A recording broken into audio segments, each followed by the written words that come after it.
Visakhapatnam container drugs case కథ కంచికి చేరింది. ఈ ఏడాది మార్చి 19న బ్రెజిల్ నుంచి విశాఖపట్నం వచ్చిన ఒక కంటైనర్ లో డ్రై ఈస్ట్ తో పాటు డ్రగ్స్ కొకైన్ ఉన్నాయని సీబీఐ ప్రాథమికంగా నిర్ధారించింది. విచారణ పూర్తయ్యేంత వరకు కంటైనర్ ను తీసుకువెళ్లకూడదు అంటూ అక్కడే ఉంచారు.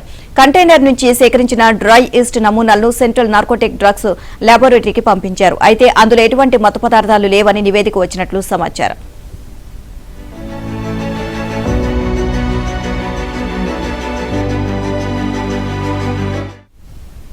ఇక అదే వివరాలను విశాఖపట్నం మెట్రోపాలిటన్ సెషన్స్ జడ్జి కోర్టులో సమర్పించి కేసును మూసివేయాలని సీబీఐ అధికారులు కోరారు.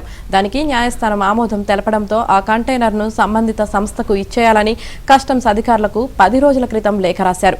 ఇదే విషయాన్ని కస్టమ్స్ అధికారులు కంటైనర్ యాజమాని అయిన సంధ్య ఆక్వా ఎక్స్పోర్ట్స్ కు తెలియజేయగా వారు ఇంతవరకు స్పందించలేదు.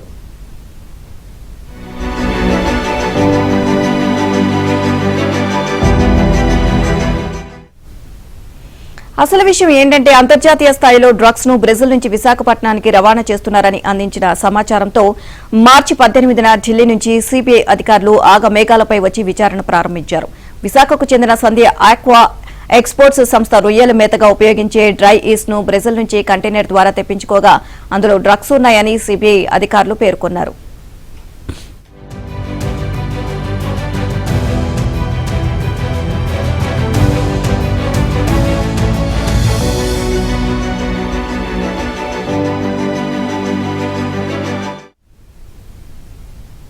ఆ కంపెనీ యాజమాన్యం ముందే కంటైనర్ తెరిచారు. 25 కిలోల బరువున్న 1000 సంచులతో డ్రై ఈస్ట్ రాగా దాదాపుగా అన్ని సంచులను పరిశీలించి నమూనాలు తీసుకున్నారు. వెంట తెచ్చుకున్న కిట్తో డ్రగ్స్ కలిశాయా లేదా అని పరిశీలించారు.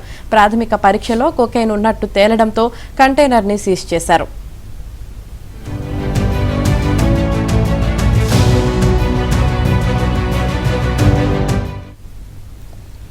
ఇక ఆ తర్వాత సంస్థ ప్రతినిధులు కాల్ డేటా సేకరించారు. ఇది జరిగిన కొద్ది రోజులకే ఇదే సంస్థకు చెందిన అకౌంటింగ్ పుస్తకాలతో ఒక వ్యాన్ తూర్పుగోదావరి జిల్లాలో పోలీసులకు పట్టుబడింది. సంధ్య ఆక్వాలో ఏదో జరుగుతుందని అనుమానాలు వ్యక్తమయ్యాయి. అయితే తాజాగా డ్రై ఈస్ట్ లో డ్రగ్స్ లేవని తేల్చారు.